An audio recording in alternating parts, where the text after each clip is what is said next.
In this movie, I'd like to briefly discuss recording locations and go over some of the things you can do to make sure the only sounds recorded in your podcast are the ones you want. Now, I'm working under the assumption that you're going to be recording your podcast in your home or office and not in a professional recording studio. If you are in a professional studio, you don't need to be watching this movie. So assuming that you're recording at home, you're most likely going to have to do a little soundproofing of your recording space.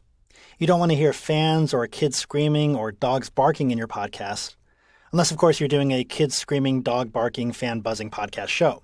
But if not, here are some things you can try in no particular order. Record in a small room with a door you can close. Stuff towels under the door to decrease the level of any noise that might slip through. Hang some tapestries on the wall. The idea is to prevent your voice from echoing off the walls and corners in your recording room. You can also try hanging quilts or carpeting. If you want to go all out, you can buy special acoustic dampening foam from companies like Auralex. They manufacture kits you can purchase to improve the acoustics of an entire room. Whatever you end up putting on your walls, also put some foam or cloth in the corners of the room, including the ceiling. Some other things you can try? Keep the computer as far away from the microphone as possible.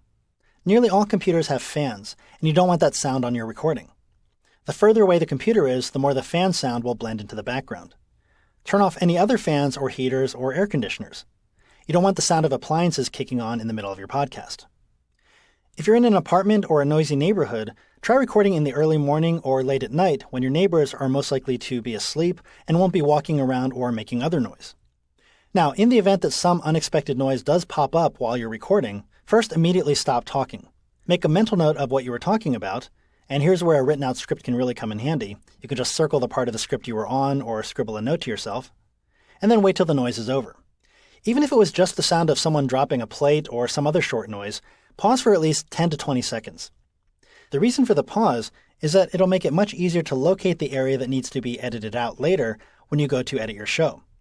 You'll be able to see a long stretch of silence in GarageBand and jump right to it.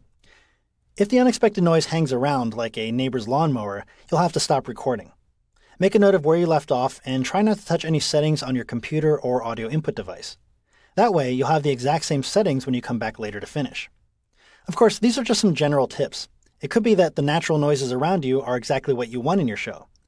If not, your particular situation and setup might require more effort to produce a good podcasting environment. You might have to bribe kids to be quiet or record at 3 o'clock in the morning.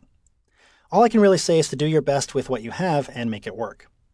All right, so those are some things to think about when setting up your podcast recording space.